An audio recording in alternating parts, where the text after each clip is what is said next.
You're listening to Rodney Rogers Outdoors Radio, where we turn it upside down and look at the outside from the inside. We're going out. live, Rodney. Bye, It's guys. safe. It's Let's legal. cut to the intro. And we're- Skip the talk part. There we go. Now we're rocking. Cracking. Oh!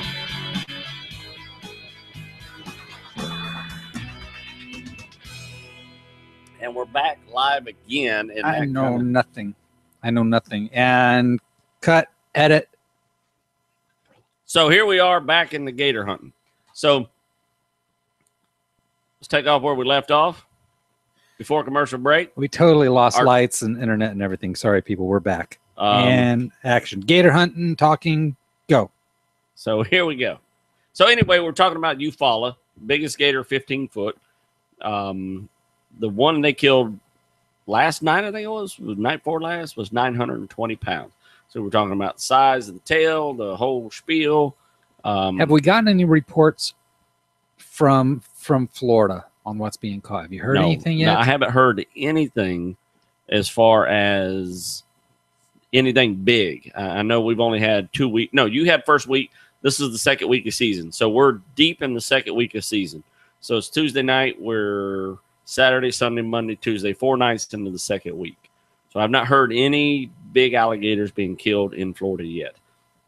I'm sure there's some 10s, 11s. You know what? I lie. My buddy David, his son-in-law hunts Lake Tahoe where we hunt, and I think they killed 11-footer. Okay. So, Well, the other thing we were chatting about is being able to hunt on private property versus any publicly accessible land. Is that what it was? yes. Is that what you said? Publicly Well, accessible? Legally accessible. Legally meaning accessible. we can have written access Okay. because private land obviously is not public accessible. Certain counties?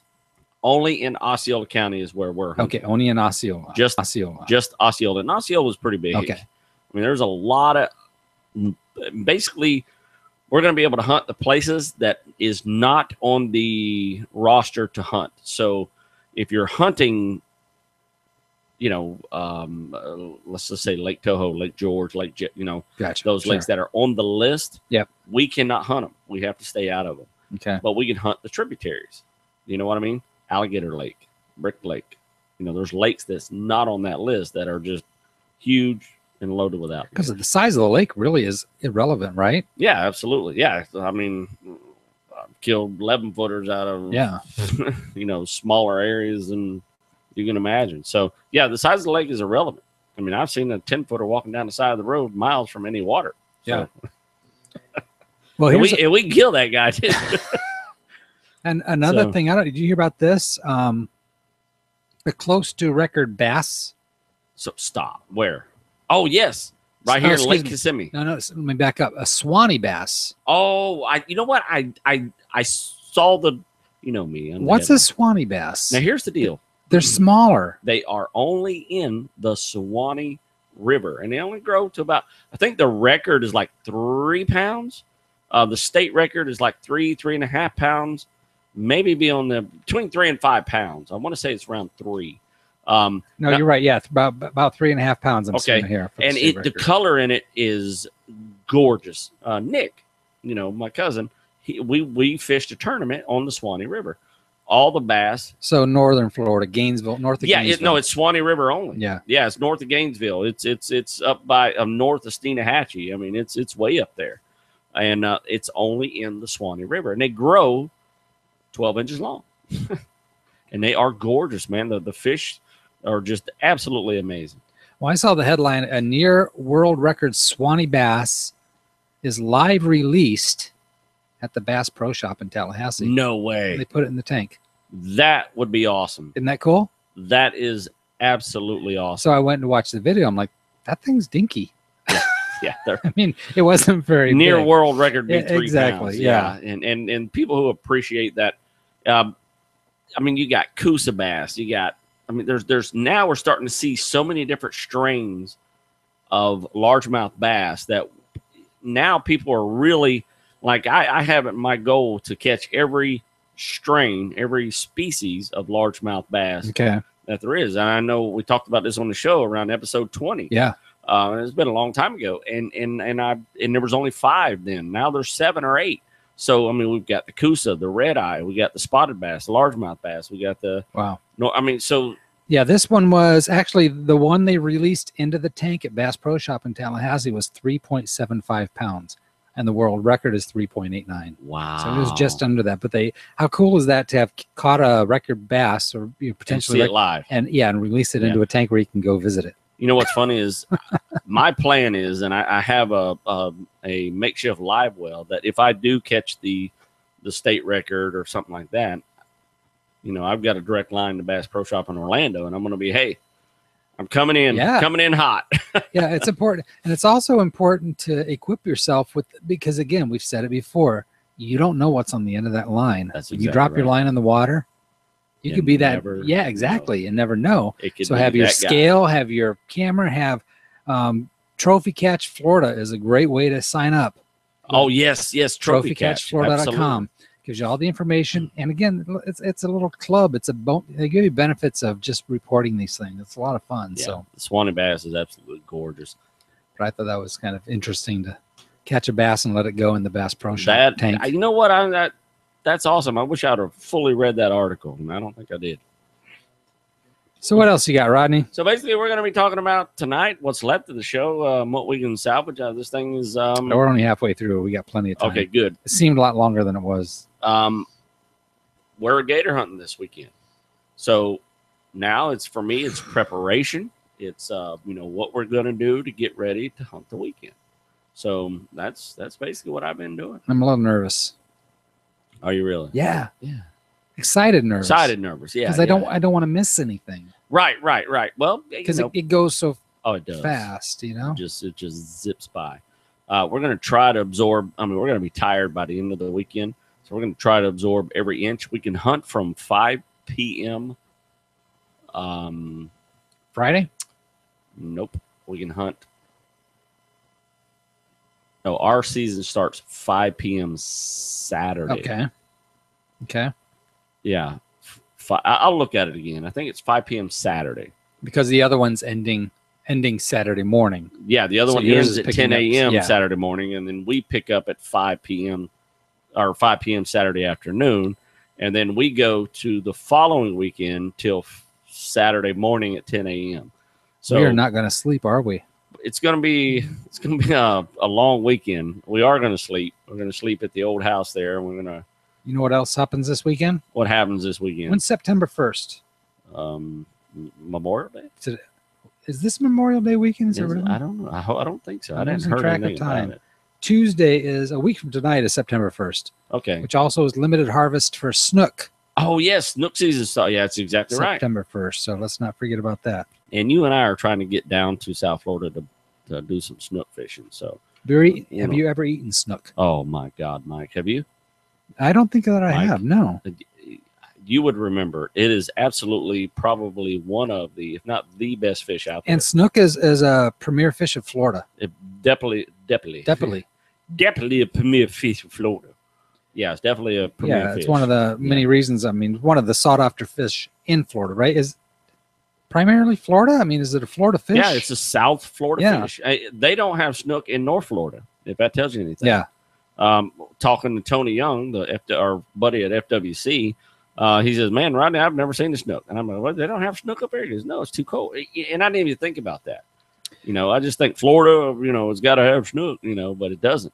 I did want to mention one thing about this because again, let me read this and I'll explain where my feelings are at.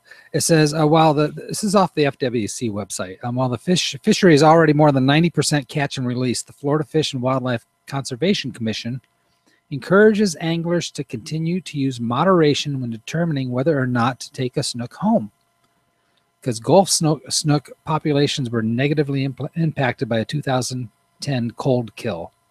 The Gulf snook numbers currently exceed FWC management goals, but are still rebuilding to pre-cold kill levels. So we're not back up to where we once were, which is one of the reasons why it's important to handle fish with care and use moderation when determining whether or not to harvest one. But I think this is a great point. When you've got the fish, I mean, there's that moment should I keep it? Should I throw it back? Let me at least get a picture with it. I can sub that up for you right here. If the fish is legal to keep it. If you have already fish in the freezer, because here's the deal, you can't keep but one. And there's not that many snook fishermen out there. So here's the deal. We've caught more snook in the last 2 years than we did before we had the big fish kill. Snook are thriving very, very well. They're bigger than ever. The snook kill was what they're not saying. It took out most of the very weak snook. Sure. Yeah. So it thinned out a lot of snook that were probably going to thin out anyway. It did take a lot of numbers, because when I went to Fort DeSoto during that kill, it was amazing. These things were just floating on top of the water. Some of them were barely alive. That. It was just absolutely ridiculous. You weren't allowed to take those snook. I mean, even though they were floating, barely moving, you weren't allowed to pick them up. So they've hatched millions and released them, and they've done really well. Don't let it be a second thought. Keep your snook. I mean, if you have it in your heart to let it go, by all means, let it go. And what they're saying is be prudent with that. Let it go. Absolutely. Don't think I'm not going to keep it, so it doesn't matter. Let it go so it can continue to grow and nurture. Absolutely. And I think that's a good point. It just goes to reemphasize the point that you're part of the process. You how you handle these fish matter. Yep. If you're going to keep it, keep it. Yeah. If you're going to keep it, but if you're not, let's let it go. Snap get it that healthy. picture and Yeah. get it back in the water Exactly. as quick as we can. And really take care of it, because it is absolutely a renewable resource. You're part of the process, and how you handle yourself does matter. You are absolutely. It says Atlantic snook must not be less than 28 inches and not more than 32 inches. In the Gulf, I will tell you that a 28-inch snook is a big snook. but you know what's interesting? Atlantic's 28 to 32, and Gulf is 28 to 33. It's only an inch difference, which is interesting. There's a formula there. I'm sure there is. Yeah. Well, it's kind of like the redfish we learned, is they're keeping them in that slot, non-productive slot. I tell you what, you have to be an informed, intelligent fisherman. Yeah, and hunter. Yeah. I mean, you really do. There are regulations, federal regulations that go along with this stuff. Yeah, You just can't go out and. They're regulating the regulations. Yeah, you got to be smart about this. So. And that's part of our goal, is to help, educate people and just keep them in the know. And here's how I break it down for everybody. Break it down. Whatever outdoor sport you're going to do, should we wrap it? Pick it, research it, and focus on just that. If you try to absorb the whole, the whole realm of all the regulations of everything you want to do, you're going to blow your mind, and you're going to screw up. Say it again. That's exactly right. You know what I mean? Focus on the one thing you want to do. If it's snook fishing, you go, man, I want to snook fish today. Get on FWC's website. It's a no-brainer. They tell you, here's the seasons, what county are you going to fish. Here's the laws for that county. Yep. Here's what you can keep. Here's what you can release. Here's the tackle you can use. That they break it down for you. It is a no-brainer. So focus on that one thing. You know what I mean? Yeah. You go, well, what if I catch a redfish? Well, then look up redfish. Yeah. Know your limits. The key is to know your limits and know your season. You can keep one fish from Mosquito Lagoon all the way around South Florida. You can keep 2 fish from like Tampa Bay north, 2 redfish. So, it's the same redfish. You gotta be educated. So you got to be educated. Don't get that wrong. Your captain cannot keep a limit of whatever you're fishing for. If you're fishing with a captain, don't expect him to keep an extra fish for you. It used to be that way, but it's not that way anymore. The captain of the boat cannot, even though he is a licensed fisherman, he cannot keep your tag. Because most of the time, if you fish with a captain, you don't have to have a license. Up to 6 people. It's called a 6-pack. And that's covered, yeah. That's the captain's license I'm trying to get. This is the 6-pack license. So if I have up to 6 people in my boat, they do not have to have a fishing license. So it's kind of a relief. So it's a give or take. So given that, then he don't get to keep fish. Right. So You know what I want to talk about tonight, Rodney? What's that? Gator hunting. So let's go back to gator hunting. You brought up the snook. I did. You get me started I distracted on the subject. Moving on from top news. Let's get to the subject at hand. We're going gator hunting. So tonight we're going gator hunt, or not tonight, but this weekend we're going to gator hunt. So I get to, this is my favorite time, is preparing for the hunt. batteries, lights, archeries, and bows, and it is part of it, isn't it? Yeah, it's the anticipation. To me, it's that excitement of. It's the Christmas spirit leading up to Christmas morning. Exactly, that's exactly what it is. I mean, like I said, I got a new spear we're going to be using for the first time this year. New tips I made, and new cable. I mean, it's got a lot of new stuff. Well, tell me what's the spear you Here's got? the difference. So basically, we're not using a bow and arrow. We're going to be. I'm taking the bow as well. Okay. We're going to be trying. Obviously, we're going to exhaust all our avenues. Okay. Because there's been many times we've been out there, we just wasn't able to throw the spear. It was just out of that distance of being able to throw the spear, and the bow would have came in perfectly. Because we are hunting out of canoe this year, correct? Yes. So doesn't that affect how much oomph you can put behind throwing a spear? It never has for me. And that's kind of what I was talking about. I mean, I've never hunted gator. I've only hunted gator once, and that was in a larger boat. Yeah, we were in my gator boat. Yeah. So, and that's what I think it was Periscope I was talking. That's where I was getting confused. I thought I explained on Periscope I was talking. I have thrown that spear for so many years that I have literally, man, I'm a spear chucker. Yeah, you are. You know what I mean? Careful. I can guess where that thing is going. I can guess where he is, where he was, what's going to happen. I've seen it done so many times that I can throw that spear, and there's a really good chance we're pulling in an alligator. Well, you can, because there is something to anticipating the movement of the gator. Absolutely. What he's going to do based on the I boat, can tell the speed, and how he goes underwater, what he's going to do. Yeah. Is he going to float, spin all the way around, and go the opposite direction? Yeah. Is he going to float back, swim forward?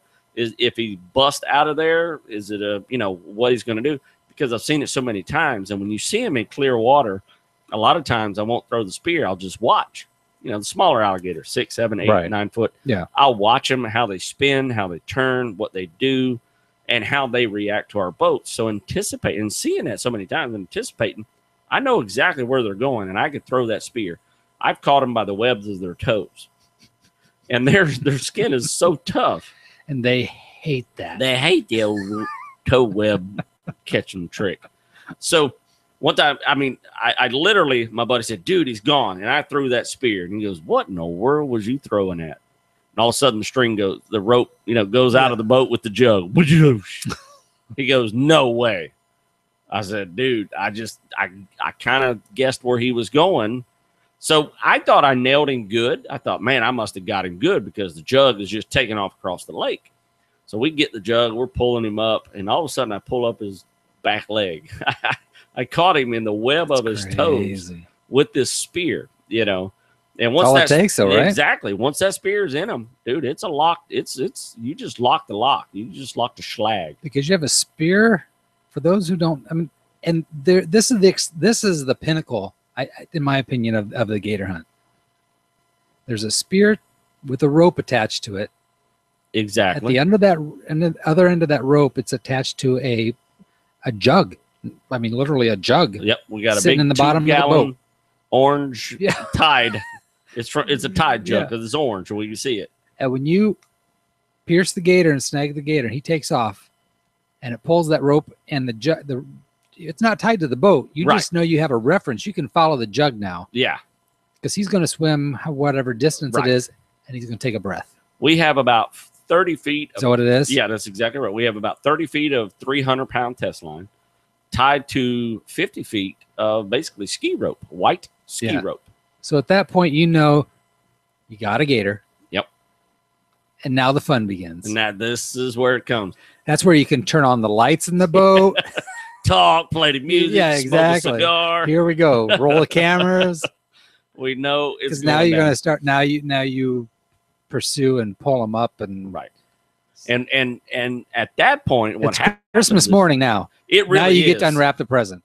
Because when the present comes up, a lot of times when you pull on that rope, it's funny because we start pulling on the rope. You really don't know what to expect.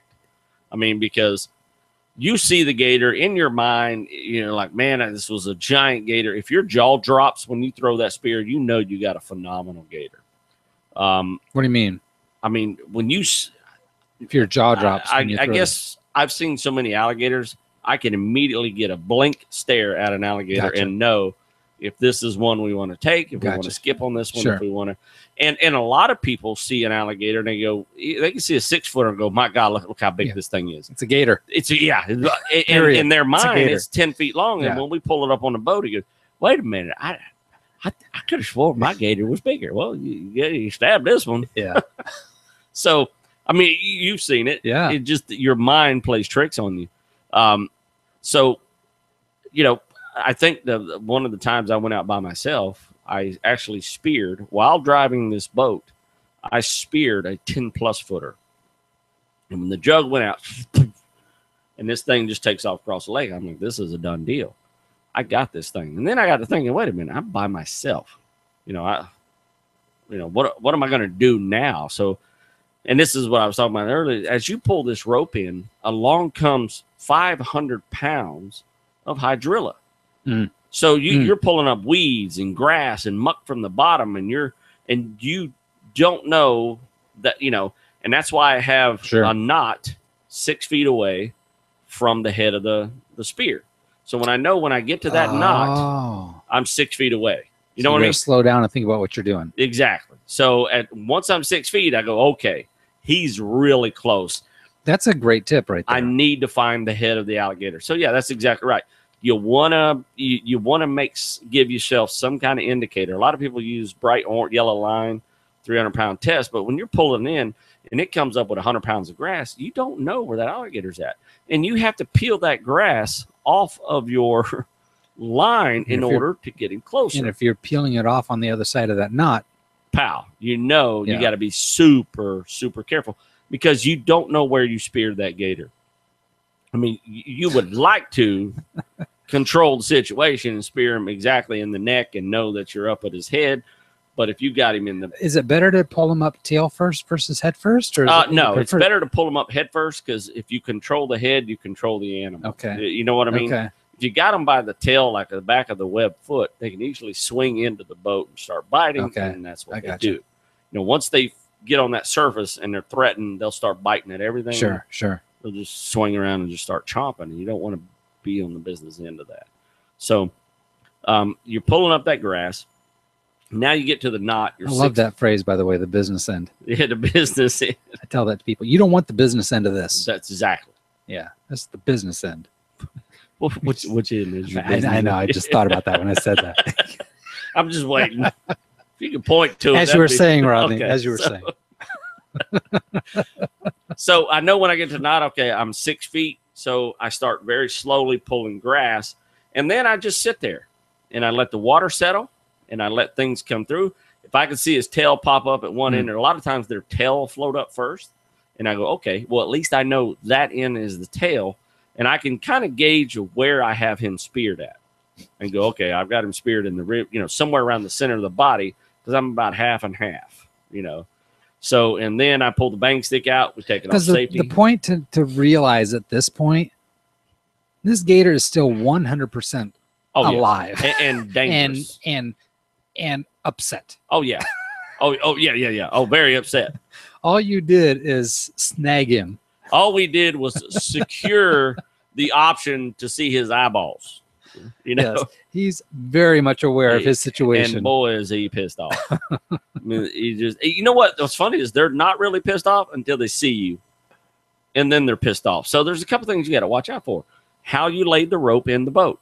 We very carefully put it back in the bucket.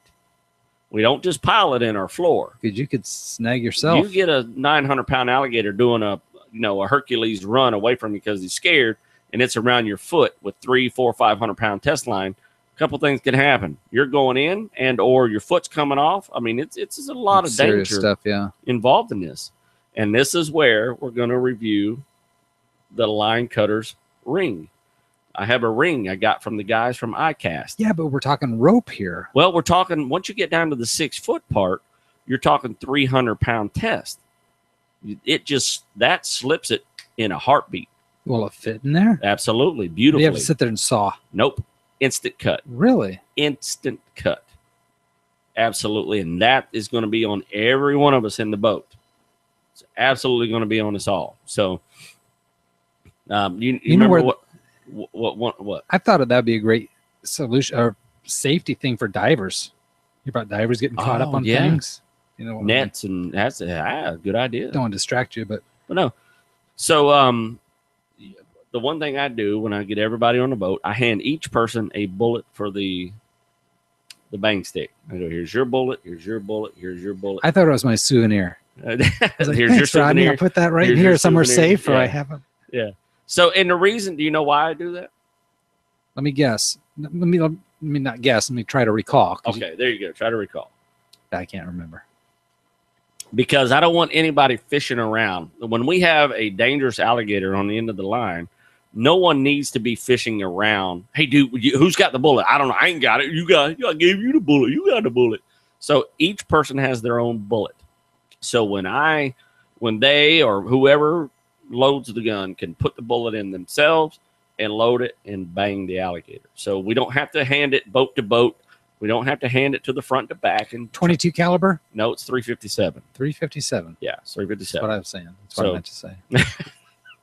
So same thing, huh? So each person has their own bullet, and you know, so and I always say my safety spiel when you're looking for your bullet right there. It's down there. You got 3 of them. Oh, you got 2 empty and 1 full. That's right. You got your souvenir. So I'm proud of that bullet, by the way. You get to use your knife this year, bro. I know. Wow, I know. That's a sweet knife. A Christmas gift from Rodney Rogers. What a knife. Stab through the tail of that gator and put the little see. Oh man, you just can't wait, can you? So safety is our number one issue. Well, safety is our number one issue. Give everybody the spiel. If an alligator does bite you, grab onto it with all your might. I will be right behind you. You will not be by yourself. I will be with you 100%. There will be no death roll from an alligator with me on the boat if I can help it.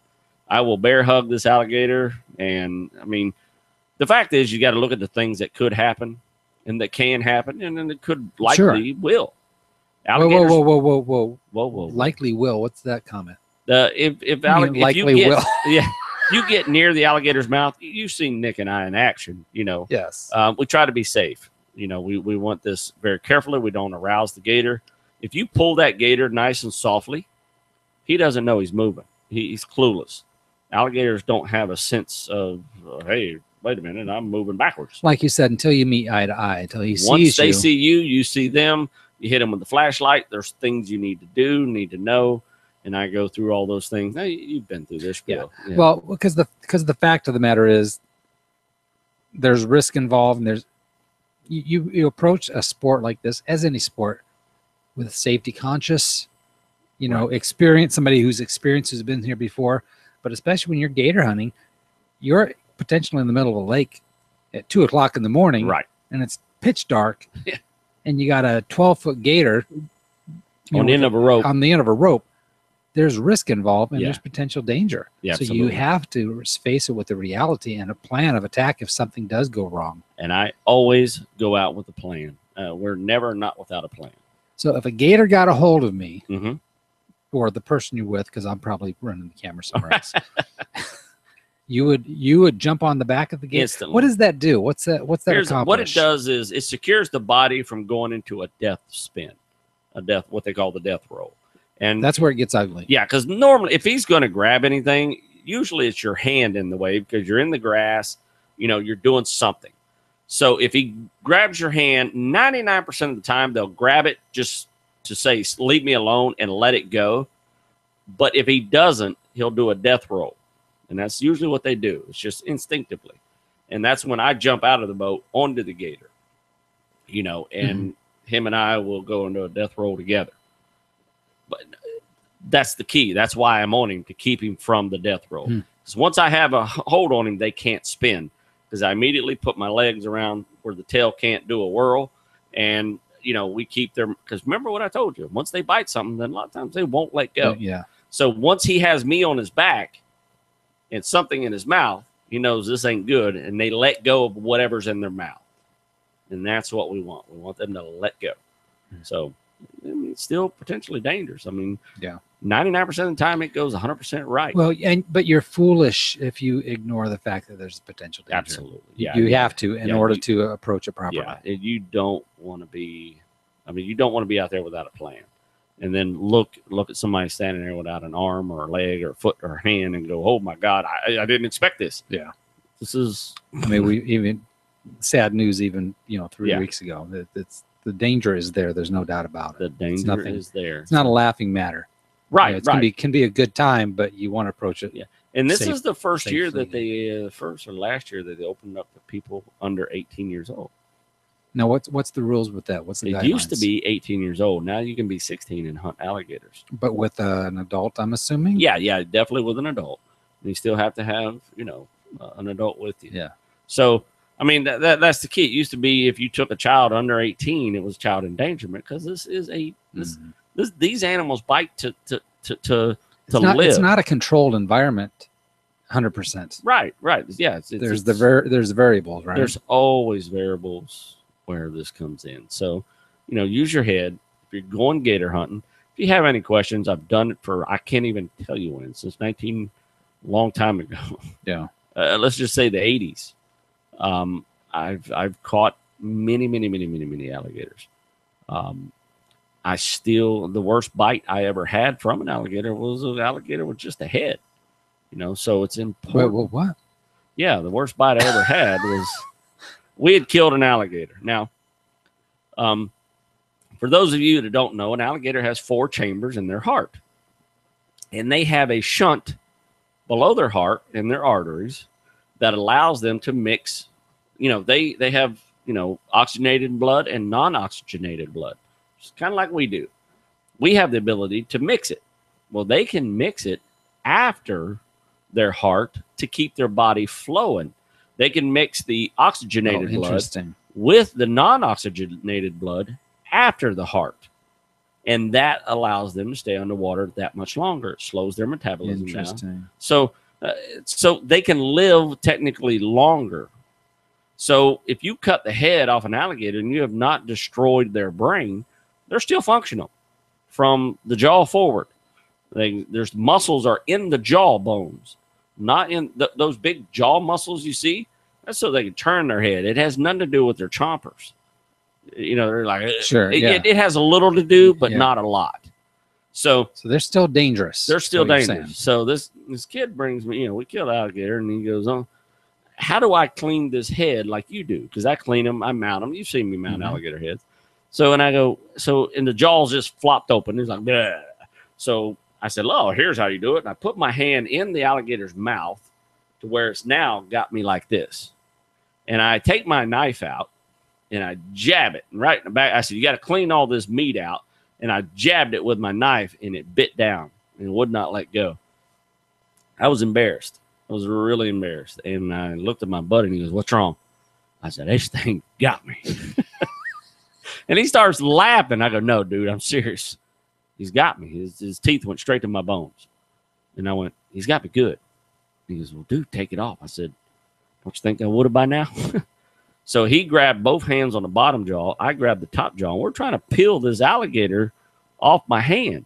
And I'm trying to be inconspicuous. Sure. Because I'm embarrassed. Yeah. There's several people standing around. And finally, I start dripping blood down my hand. Now my hand's bleeding. I got 25 holes in me. And, it was the worst bite I've ever had was from a bodiless alligator, just the head itself. So these things aren't dead when you think they're dead. Tape their mouth shut when you get them in the boat. Don't think for a minute that because you hit it in the head with a bang stick that it's over. It will get you. It is no joke. Tape their mouth shut. Be prepared. Those are the things you got to be prepared for. So, wow. Ooh, that was a mouthful. It's about ready to get excited up in here. So we'll be out there this weekend doing our thing. It's what we do. That's why they call me Rodney the Gator Hunter. This is what we do. This is the time. This is how we do it. Yeah, and I want to videotape every. You know me. That's my thing. I want to videotape everything. I want to videotape the cleaning, and I want to videotape back in the kitchen you cooking your favorite gator recipes. Oh yes. I mean, let's take a full circle, buddy. Right?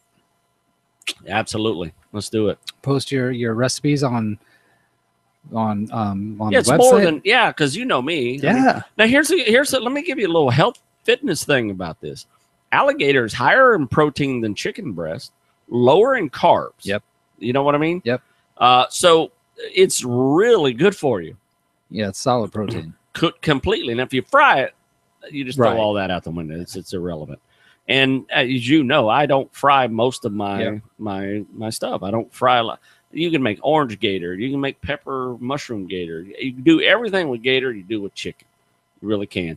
And I've said it a million times. Gators are a product of their environment. If you kill it in a nasty pond, it's going to taste like a nasty pond. Kill it in a lake, like Lake Toho, where they eat snails.